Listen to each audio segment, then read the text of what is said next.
Welcome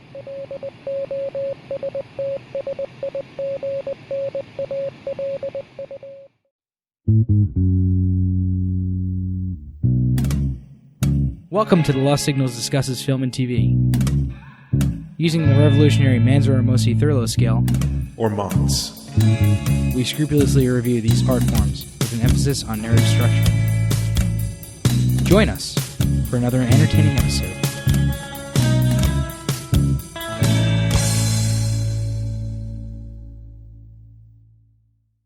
Hello and welcome back to The Lost Signals Discusses Film and Television. Today we have a new movie, just came out fairly recently within the last couple weeks, directed by Eliza Hittman. It is Never, Rarely, Sometimes, Always. I am going to be your host for this episode, Steve Ramosi, joined today by Christopher Morgan. Evening. Jonathan Ian Manzer. How are you doing? And Scott Thurlow. Ramblin' man. There he is. All right, Ian, why don't you start us off with the plot? All right. Well, in a harrowing emotional journey, in a slice of life film, a young woman finds out she is pregnant and must travel to New York City from central Pennsylvania to receive an abortion.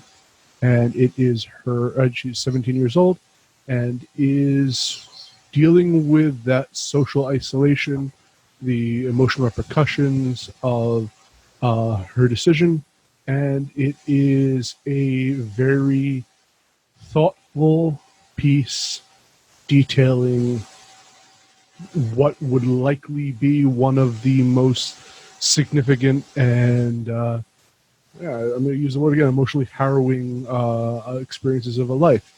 And I think this movie really captures that.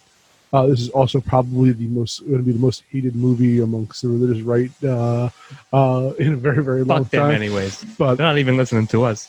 I was very impressed by this work. It's very deliberately paced. It is to give you the sense of the emotional weight she carries, Autumn carries throughout this. I think that it pulled off everything it wanted to.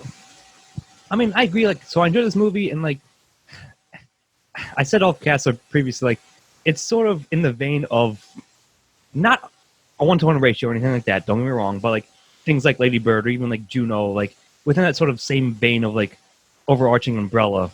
So I did enjoy it. I don't know if it's going to be enough for me for a 3 in terms of score, but I think it was paced pretty well. It's actually a shorter movie as well. It's less than 2 hours. So for what it was, I'm looking at a very strong 2. It's a simple story, but again, that discredits itself. It's not it's not that they're handling, I think the themes are going to be the most significant part, one of the, when we get to it. But in terms of narrative and plot, I'm looking at a very strong 2. I could maybe be convinced of a 3, but that's basically where I lie, given for what it is and how the narrative unfolds. So.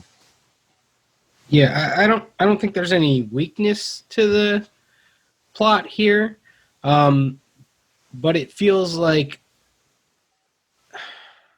I don't know how to say this.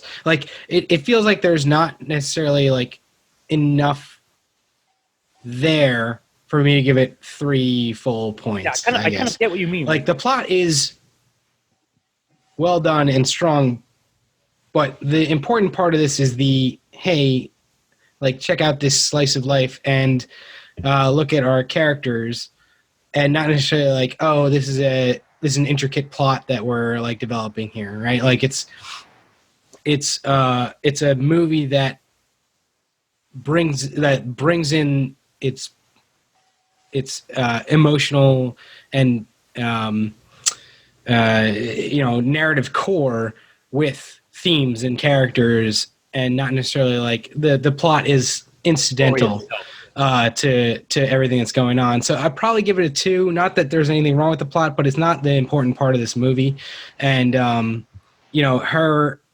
important parts of the plot are all established and understood through character moments in the beginning. And don't get me wrong, there is good character development throughout, but I'm probably going to give that to protagonist and themes. I'm going to talk about more about that in those parts. As far as plot goes, I'd probably give it as you said, Scott, a very strong 2. It's a very strong 2, and I even could be convinced of a 3. Ian, I know you're probably love this movie the most of all of us. Not to say that all the rest of us didn't really enjoy it as well, but like I think that where I'm going to come down in taking any points off of this is going to be right here. Well, we have precedents on something like that because really there should be no other narrative in this because it's a 17-year-old girl, and this is the event that defines her young life. Any other plot involvement would take away from, and almost how real this work is a tribute to the fact that like this is all that. And what's funny is not funny, it's ironically, that she actually deals with a lot of like sexual harassment throughout this, but it's played as something she deals with, and not an unusual event. Yeah, it's just a daily occurrence with it, and that strengthens themes as well. But I don't think you can, if by a score of narrative, you probably shouldn't give this a 3. As I said, not on any fault of this, but we have had precedents in looking on like for supporting characters in short stories where there are none. Well, we have to give it a default 0, and that and this gets 1 point off by nature of the structure of the work. I think it's well said. I like that, and that might be. I'll piggyback on that for giving it a strong 2, but not a 3. I agree. Okay, so it sounds like it's 2s all around for that. Let's move on to themes. Chris. Well, the themes are basically, as someone who's not a woman, I'm not going to endeavor to speak for any one woman, but it breaks down like her father is horrible. I mean, he basically slut shames the dog, if I'm not mistaken. Mm-hmm. The store manager, or whoever was the cashier at the end of the night, was he kissing their hands as he dropped off the He was a creepy, like Walmart manager, essentially. Yeah, everybody was. I mean, it's just. And then when she goes to get the abortion, she's got that incompetent right-wing woman running the women's clinic who gives her false information. I know I'm talking about scenes, but the thing is, this plot, the themes of this are more than a woman's right to do with her body. I mean, they're that plus, like in terms of sexuality and so forth, but it's the manner in which a lot of people treat women in various areas where they do. I mean, it's a lot. Like I said, I'm not. There's probably I could go scene by scene and tell you like what the thing was. Whether it was sexual harassment or whether it was this woman coming to grips with, sexual assault of one way or another, having to deal with expectations of men and the little bits of quid pro quo. It doesn't have to be. It doesn't have to be like full on sex, but just making out. I mean, it's just like the kiss. What I'm saying is, I'm not. What I'm saying is, they're showing the degrees. They don't have to ever go to one extreme, is what I'm saying. So there was a scene where the cousin was making out with the one kid to essentially get money, and Autumn went behind the column of the train station and grabbed her pinky with her pinky. I mean, there shows a lot of solidarity there. It's one of the strongest themes.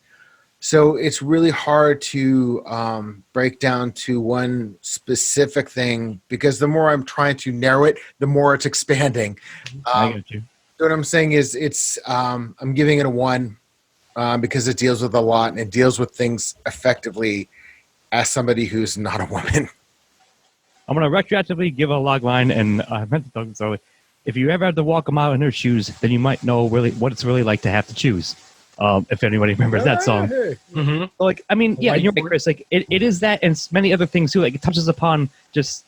I'm going to steal something a bit from me, but there are 2 younger women lost in the city and like dealing with being women in that situation and what they encounter. And of course, like, and Autumn's journey herself, like the whole reasons they even have to leave their little bumblefuck town in middle Pennsylvania to go to the city to have the procedure, because she decides that she's not going to have her child, and she can't deal with it in her life at this moment. So yeah, like, it does touch, and I think I have to give the film a lot of credit that, like, it's not punching you in the face all the time about it, even though, like, legitimately the entire plot, as we just said, is basically that's all that's really happening. And yeah, that little tangential, like, encounter with the one dude who, like, is harmless enough, like, he's not, like, threatening to them. He just wants to sort of hang out and hook up, and does that, and they're able to, like, get something out of him in a sense that helps them out, and he seems fine with it in a sense if he doesn't quite know what's going on. So I'm just saying, like, it managed to, like, subtly handle a number of those things, and yeah, which are touching. Yeah, we, again, to back you up, Chris. Certainly, I cannot endeavor to speak from a woman's experience because none of us are a woman. But nevertheless, I think it was an affecting film, and the themes were well done and well handled throughout, given for what they were going for, and I really can't fault it for that. So, This movie reminds me. Have you ever seen the video of when the woman's walking through New York and getting catcalled? No. I don't know. I know what you're talking about, though. Maybe. Yeah, it's just she's just like, this is what I have to deal with every single day. And it's like, I can't even conceptualize what that would be like. And this one I think, a very intimate look at a weighty choice that's often politicized and shamed in our society. And I think this really is a credit to the craft of art in that you can empathize with her situation. And it's not an easy choice. It's not an easy process. It's actually a very, very invasive process on many, whether it's, again, this is going inside, the way it's shot is very kind of like when you up close on her stomach as the ultrasound gel is being poured, things like that. She's constantly both isolated and also being put on upon by the system. And overall, like, I think it's a glimpse into a world that I can't know, but I felt this was a very impactful work. You still felt sort of connected. Yeah. I think this film is trying to allow you a way to at least see what a lot of people go through, and like, it's really interesting the way that, like, you know, if you look at this film from like a purely like outside perspective, it's kind of like, oh, like, this movie's saying that all men are assholes pretty much because every guy in this is an asshole. But like, I think what it's really trying to say is like, look, if you're in this situation, or if you're in the situation of like being vulnerable to any guy who decides to be an asshole, everyone is a threat. And like, that's what, like, even the, you know, nerdy guy that her cousin Skylar hooks up with in order to get money to get back, like, he is a threat to both of them. And you really feel that and see it. Like, you know, from our perspective, like, if you saw this movie from that guy's perspective, right, he'd just be like a lovable loser trying to like fucking get, you know, trying to just get laid or whatever, you know, like, but this movie shows it for what it could be. And like, her few moments of like desperation trying to find her cousin after she leaves is like pure terror, right? Like, and that's kind of what this movie is trying to show you. Like, look, maybe not every situation can turn out badly, but enough have, and we all like, and you know, like, again, as everyone already has said, you know, I can't speak from a woman's perspective, but I've heard enough women talk about this where I can like kind of juxtapose myself or juxtapose my way into thinking that way is like, shit, there is a possibility that this is going to go sideways like immediately, which we, like, you know, 1, 2, 3, 4 us guys don't really have in situations similar to that, right? Like, And I think this does a very good job in showing that. I think themes is probably the strongest part of this movie because of that. Well, there's no male savior in this. I mean, there's no nice guy that is gonna give him like bus fare or whatever. I mean, it's just people are people, and there's not always going to be like, hey, there's that good guy. There's not always going to be man. I actually want to talk about this a little bit more on it because I've seen a lot of criticism for this work being misandry or whatever the male hating of males are. But I think it's actually gradients of all men are bastards. Which you made earlier, which you had the sexual assaulter and the boss. The father, he's kind of an asshole, but he's also kind of a traditional masculine male who playing with his dog and has that kind of stuff. So he's not. It doesn't seem like he's outwardly violent, but it's more along the lines of him being that kind of male mentality, the male privilege, and the way that he talks to the dog, saying, "Oh, like I can speak this way to the dog," but also referencing that. Then you have the guy here who, as you said, like I think it's one of the most realistic portrayals of a male, kind of from the other point of view, and that scene is amazing. Looking at when you don't know if she's under duress or not, actually really brought me into that point of view of it, and so yeah, I think thematically this is a very well done movie. Yeah, it shows it. That scene definitely shows like say what you want about the term privilege, but like it shows the privilege of being able to like witlessly try to hook up with somebody or like make out or whatever, and like not realize the pressure that is on that other person, is on the woman in the situation, and like it's hard to reconcile those two things, right? Like especially as a guy, it's like I hope that I don't do that anytime, but like I don't know, like there's times where you just don't know what pressures you're putting on people, and the only thing to do is like try and recognize it, right? Like, well, I said that, but if you look from his point of view, his night was I hooked up with this cute chick that I met on the bus. He's telling all his friends a great tale while they went through the most harrowing experience of their life. Yeah, of course, yeah.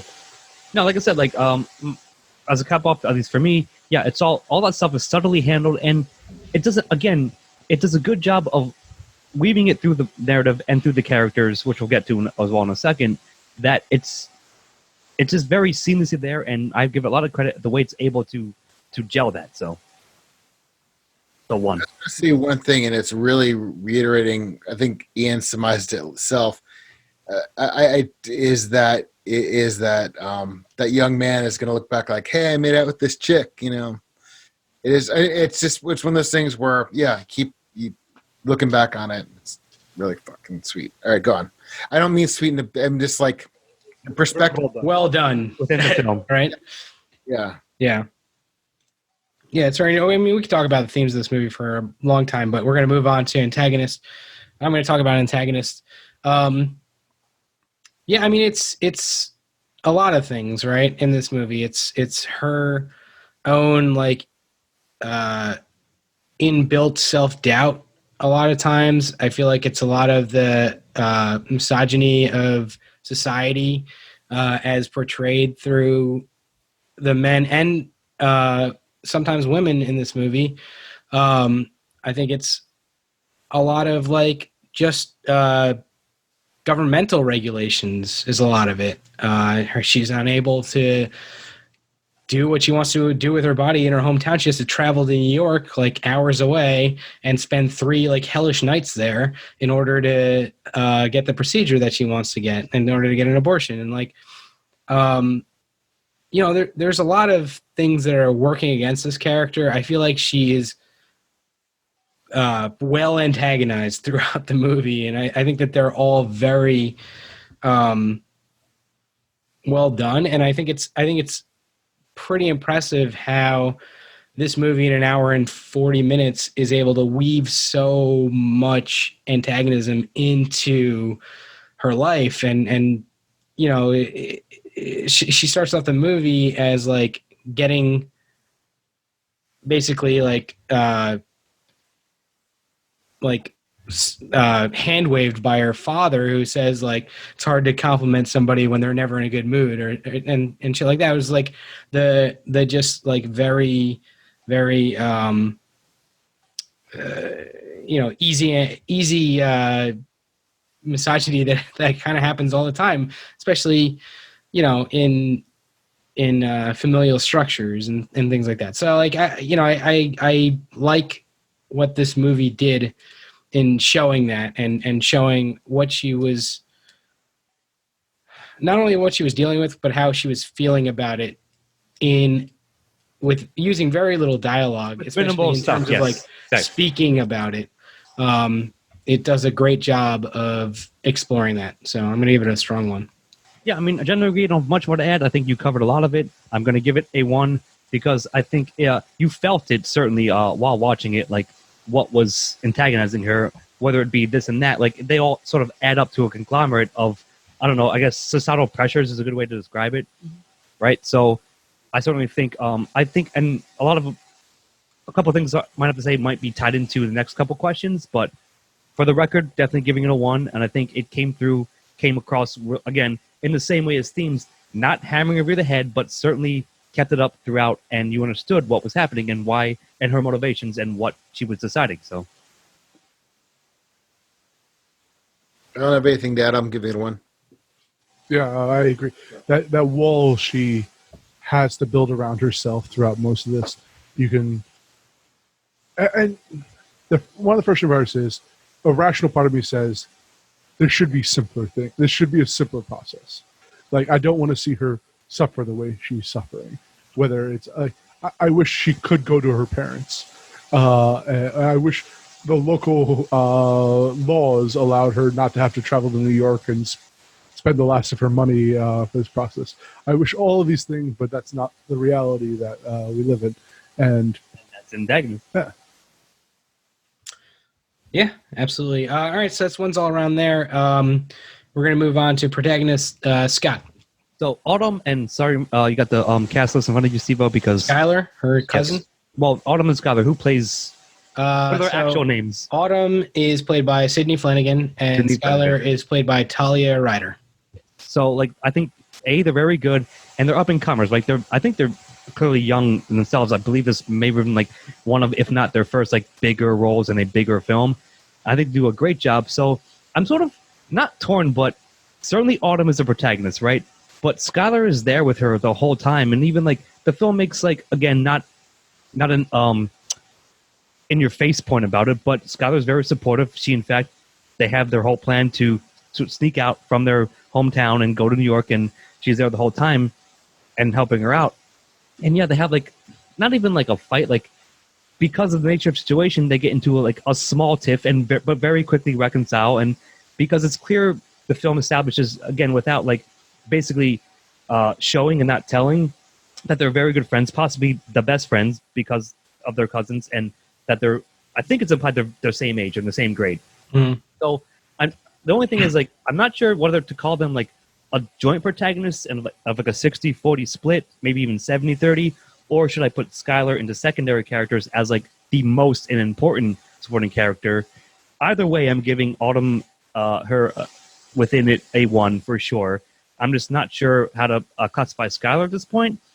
So with that, well, open up. I would agree with you on that part because they both show different types of women and how they're treated in society. With Autumn is going through, I think Skylar is the more, I guess, supposedly traditionally attractive one, if you want to say it that way. But she's more like outgoing, at least, right? Yeah, but like, you know, the blonde, that kind of thing, and that's the one Jasper tries to pick up. But like, she has to, like, I think that you get the full thematics through both of their experiences. I can agree with that. Just to actually, Scott, you brought up a good question earlier, and I want to give both these actresses their full due. So, Talia Ryder has a short filmography. She's actually going to be in West Side Story shortly, but pretty much unknown. And then Sydney Flanagan, this is actually her first and only movie. So at least on IMDb. So she's introducing Sydney Flanagan. I think she did an amazing Hell job. of a job, yeah, for sure. Yeah, I would say that I think that Autumn is the main character of this. I'm not sure that I certainly don't agree with that, buddy, but I'm not trying to cut him up, so go on. I'm not sure that Talia quite shares protagonist duties, but she obviously is a very important, like, if supporting character, the most important supporting character by far. I think that, and I think you're absolutely right, Ian. They do both like show different parts of an experience of this experience. It's really impressive seeing both of them go through their emotions, especially because this work is so like kind of bereft of dialogue for a lot of it.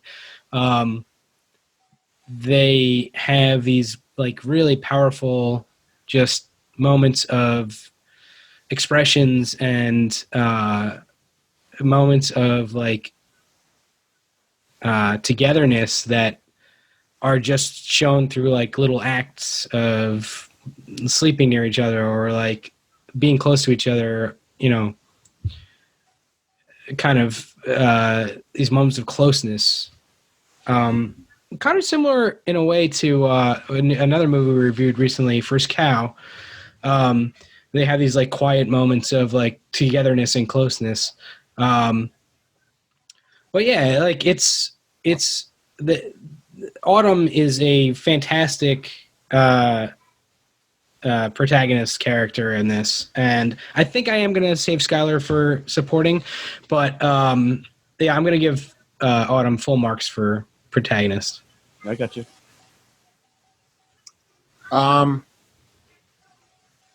That's really good. I can see both sides to this. I'm going to give this a 1 and we'll move on. All right. Fair enough. Sounds good. So it's ones all around. And Ian, why don't you talk about supporting? Well, I consider both of the young women as protagonists. So I have to say that Jasper was fascinating. And I've talked about him already. But also, it's weird that the nicest people in this are the clinicians. But actually, aside from the first woman who turns out to not actually be, but I thought that the women that Autumn meets in Planned Parenthood and like very much gave that empathy that was needed there, and especially the scene where she's being asked all the questions. It's the camera's focused completely on Autumn and her reactions, but it needed to have that caring counselor to kind of be the bureaucratic but still empathetic voice of having to do it. Overall, I think that all of the characters in this worked for me, even the ones that briefly or the ones that had a more fleshed out role. Yeah, I mean, I think at the end of the day, I'm going to give Autumn full credit on protagonist, and then thus putting Skylar into, like, catapulting her, if you will, to most important and relevant side character. And Jasper was, like, fine too. Like, it's not comedic relief, of course, but he almost verges on it. Like, and like you said, one of you, Chris, maybe like, yeah, like in any other, like in a different movie, we get it from his perspective. He's like, oh, just some lovable goof, like just trying to like, you know, have some action like here and there, but not knowing the actual other end of these character stories of the people he's interacting with, like knowing what they're going through. And yes, I think that the clinician point was a good thing to bring up because they were portrayed and depicted as some of the most sympathetic. Then you got like, if you guys remember, there was a moment when they're on the subway and some like random dude in a suit like starts like basically about to jerk off, like watching them, like, you know, being a scumbag more or less. Like it just fills out the world. So all I'm saying is I'm going to give this one a 1 as well, mostly for Skylar because I've decided to put her into this category, but all the other characters as well did a pretty damn good job filling it out, like whether they were portrayed positively, sympathetically or not, or reversely. but I think it all made sense to the world. So I think it deserves credit on both fronts, and that's what I'm going to do. I'm going to say this. Just for argument's sake right now, I'm going to count both Skylar and Autumn as protagonists because I wanted to focus that there wasn't a supporting character wasted. Each of the supporting characters told a different part of the story. We learned more about these two characters because of even the most seemingly insignificant person. And I think even like I'm sure the bus ticket agent, I'm sure he's a really lovely person, but he's stuck in the bureaucratic rules. This is the way things are. And then you contrast, as Ian said, with the women in the clinic who were empathetic, sympathetic, caring, but they also still had their bureaucratic limitations. And I'm not even going to talk about all the disgusting antagonist stuff, but I'm just saying from a structural standpoint, you've got they fanned everything out really well, and it gave you a real complete picture of the world. Yeah. Well said. Agreed. Yeah, I mean, I kind of agree with pretty much everything you guys have said. I agree that I think that I'm in the camp of Skylar as a supporting character, and if it was just the two of them, I would give supporting a 1 if she was a supporting character. But I think that you're right. Like every character does make its point, and every character in this movie has a reason for being in this movie because it's there's not a ton of It's people. fairly small scale, right? Yeah. But there's more than you probably think. And like as I look over the cast list or whatever, and I'm like, oh yeah, like the guy that like made them put their bags up on the like another like level of bureaucracy into this like shit that she's already like having a hard enough time with, and like just the security guard who made them put their bags up on the thing, or like the like you said, the ticket agent who's like, yeah, it's over there, go ahead. like have a nice day. Realistic New Just York like thing in New of- York. Right, exactly. Well, exactly, it is. But like when you're going through some shit, you want something that's a little bit more kind, and you're not going to get that at a subway station. But yeah, and you make an absolutely great point, Ian, about the nurses at the clinic. They really do provide her the empathy that she really needs, or at least specifically the one at the Manhattan clinic really provides her what she has to have at that point, So that counselor plays the maternal figure in this, where she is being everything her mother should be. And when there's a bit of blood from the operation, she calls her mother and still can't connect. And Yeah. I think that, again, there's a lot of well-crafted layers into Autumn's personality with how she's interacting with all of those characters. Oh, absolutely. That's a very good point. Or like the one time that she tries to connect with her mother, and it's not like her mother does anything wrong necessarily. She just doesn't have that. She can't establish that connection at that moment, and that's a huge moment of not development per se, but like us as the audience understanding what is going on between them. So yeah, supporting characters are great. I'm gonna give it a 1. Yep. So I think that's ones all around. Chris, talk about dialogue. This is going to be the easiest dialogue to say that I'm giving it a 1 because it was all real dialogue. It was natural. It was real. Nothing took me out at all. Nothing seemed out of character. No, it is definitely a slice of life film, and I'm giving it a 1.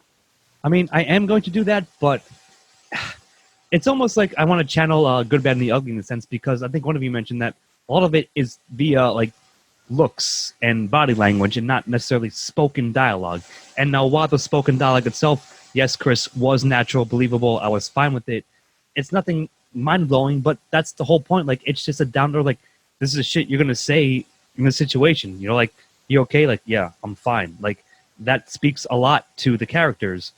So, like, that stuff, it wasn't like, again, like, it's not Tarantino shit, like, as a teaser we're going to do, but it's not supposed to be, and never was like, I wasn't expecting that. But I think I will give it a lot more credit for the fact when they had, like, just again, like, the body language exchanges with each other, or like when they're laying together, or when Skylar's sleeping next to Autumn on the bus, or whatever, and when she grabs her hand when she's making out with Jasper, right? Shit like that, I think, counts to a degree as a sort of dialogue, and I think that stuff was handled really, really well, and that's why I'm going to give it a 1 overall. Yeah.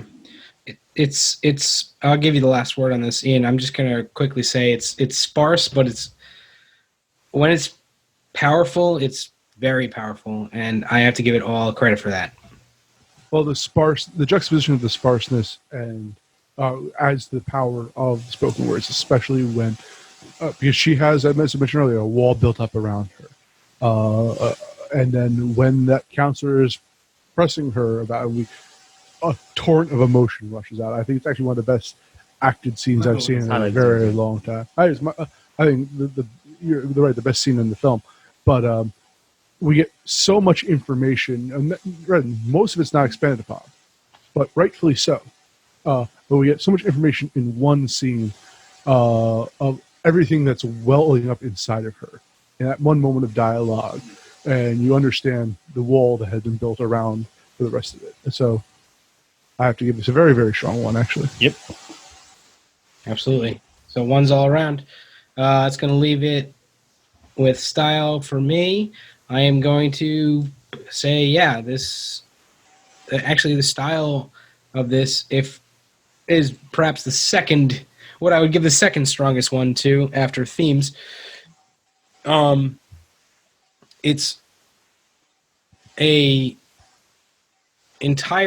an hour and 40 minutes of just brutal, slow recognition of how hard something like this is on a person, and like coming to a head, like of realizing like the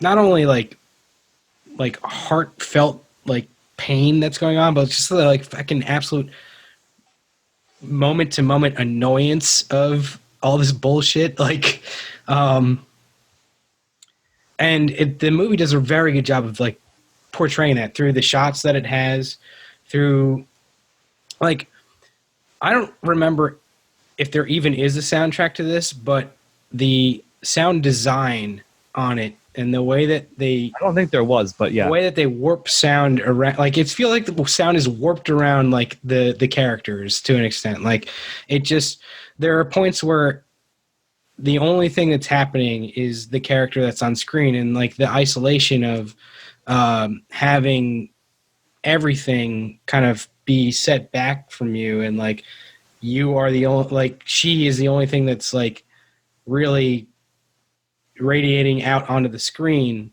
I got that a lot in this movie, and I feel like I've been I don't know, talking about this movie in like these terms, like strange terms for the way that, but like this is a movie that like kind of affected me weirdly, like, right? It's a movie that like put me into the shoes of another person more so than a lot of other movies that I've seen in a very long time. And it did different things with the camera than I've seen in a lot of movies recently, that like I kind of only really realized after I was done watching it. And like, while I was watching it, I was like, oh, this is, an interesting scene. But like afterwards I was like, holy shit, like I almost feel like her and Skylar are the only two people, like Autumn and Skylar are the only two people like in the world at certain points in this movie. And like, I don't know another movie that like really did that to me anytime recently. So I have to give, so that's it. I have to give style a very strong one. Just, you're talking about this in a very clinical fashion. And I think that this movie's style is both, it's almost devoid of greater style to be more like, I've heard this described as documentarian. I disagree because it's voyeuristic, but not at the same time. There's a lot of heavy close-ups of characters. Mhm. It's just kind of, I would say it's more like a petri dish or something like that, a slide you put under a microscope, more than a voyeuristic documentary, and you're just getting this very like intense human experience through a non-judgmental. It's just allowing the actresses to display their emotions at the moment on the film, and I loved it. I was actually like, this is just my kind of movie because I really enjoy human emotion. So I'm going to give it a very strong one. It was really funny because when I first talked to you guys today, when this movie started, it was so reminiscent of like 90s independent films because this handheld style, which I was using, Cinema Verite before. I'm not really sure it's a documentary style, like at least from my point. I just didn't know how to do what the proper word for you or there is. But after a while in the 90s, it kind of became a cliche to this being the style, and necessity is the mother of invention and so forth. So you work with what you got to work with. But after really contemplating this film and talking it through and really actually addressing this film was a difficult watch. It feels its length, but not in an obtrusive way, but in this is life. This is a slow. So I'm going to give this a 1. I changed my mind. I was put off initially because my head went cynically to the whole what became a cliche, and now when you put all the pieces, when you deconstruct it and reconstruct it, this style is absolutely perfect for what this movie is. Oh, but it may be like the third strongest part of the film. I'm going to give it a 1, yes. But I think what jumped out to me is that it does a good job of showing Autumn in her isolation. I think one of you might have pointed out anyways, but it was very clear throughout the initial watching. And yeah, I think that does sort of elevate, like it adds something to it. And like, yeah, maybe Chris, like it's like you've seen it before, but doesn't mean it's ineffective in this case. And I think like it matches, like it almost mirrors like what the themes and so forth the questions we previously discussed are going for. So all I'm saying is like I'm going to give it a 1 because of that for the most part, but nothing else about it was like distracting, or I was like, oh, that doesn't make sense, or like why'd I do that? Like the shot doesn't fit, etc. I think it all worked, and I think the final thing is I believe there is no soundtrack. Like I don't remember music or anything. Like Yeah, there's karaoke. Yeah, but like that's in universe, right? Like it wasn't playing in the background, like the characters were doing that. So I think that in retrospect sort of is a little like not a bonus, but like it makes sense because I think it would have been cliche, Chris, or like sappy if they had like inserted songs like over certain scenes, because that would have sort of negated the seriousness and the impactfulness of those. I think it's a good play. I just thought of this, but like I think that obviously music over a scene is emotionally manipulative to a degree, no matter what. And I think that this movie is really trying not to do that. Yeah, I think that it's trying to let what is happening on screen let you, speak for itself and let you figure out how you feel about it instead of trying to tell you how to feel about it. And I think it's a great play. But unless anybody else has anything else to say about style, one last thing to say that it's a fantastic portrayal of New York. it is. Hitman had we can agree that it's pretty spot on. before. Those goddamn subways. My favorite one is the elevator up didn't work because it never fucking works. I think I said to you, like, I'd be surprised. Like, I don't think I've been to a trip in New York when that hasn't been the case. Yeah. So Yeah. But yeah, definitely 1 for me because of that. All right. Good call, Ian. 1's all around for style. Let's move on to recommend. Scott.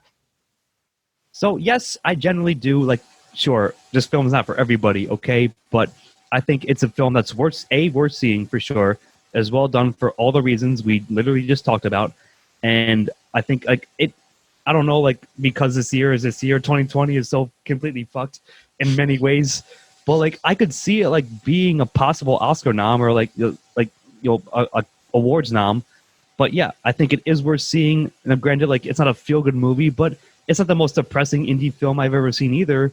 I think it's just damn well done on many fronts, addressing like an important topic with characters and actors who did a damn good job with what the script also gave them, like which is also solid as hell as well. So yes, I'm officially recommending it. It's worth a check out if you know what you're getting into.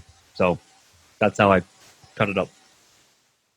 Yeah, I agree. I think it's worth watching. Yes, not everybody's gonna love it, but honestly, I think the more if you go into this movie with an open mind, I think the more that you struggle with this movie, the better it is for you. To a degree, like I think that this is a movie that like kind of challenges you to like put aside your bullshit and see things from somebody else's perspective, especially if you're a dude, and even more especially, I guess, if you're a white dude. But I think that the idea is you're not supposed to like come out of this feeling good about yourself if you're not a woman. And I didn't, but I think that it's an important thing to be able to see what's out there and see what other people are dealing with and see how perhaps that is, at least to some degree, possibly partially your fault, and try to make it better for anybody that you can. So this may be a small step towards doing that for some people, and if it is, that's awesome. So I'm going to wholeheartedly recommend it. Yeah. Sorry, Chris, go ahead.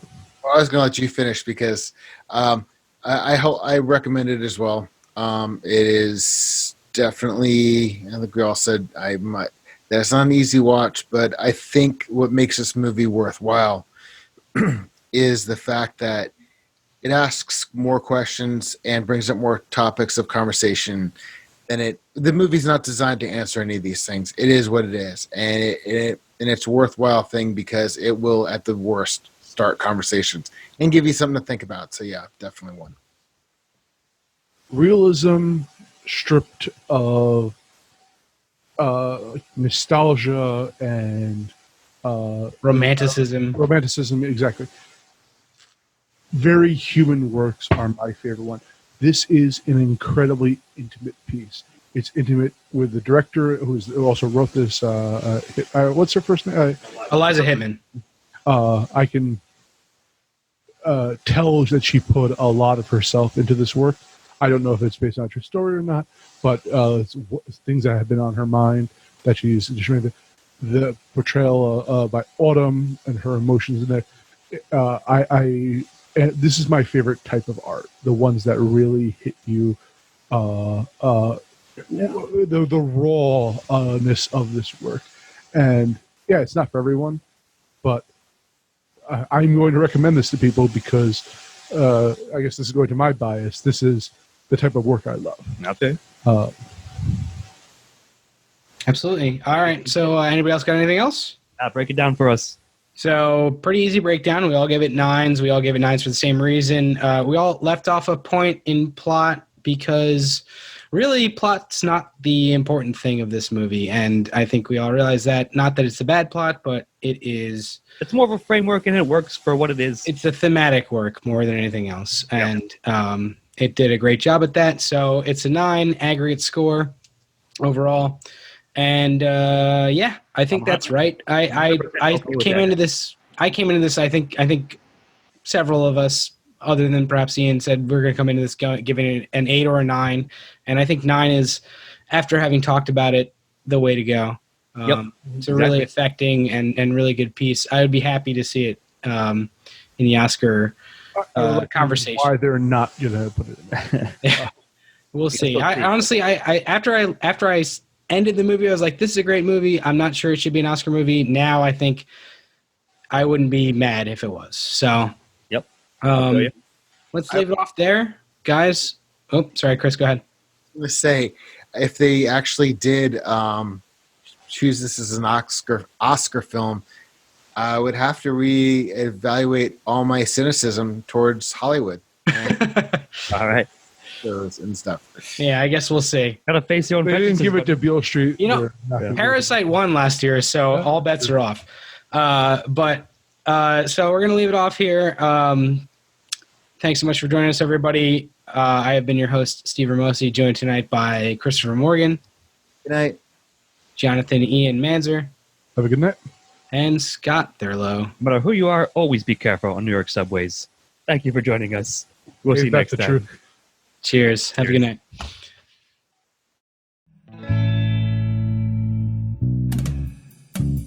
Editing and engineering by Stephen Hermosi. Music by Christopher Morgan. Check us out on YouTube and iTunes for the shows, and on Facebook and Twitter for updates. Or Mott's?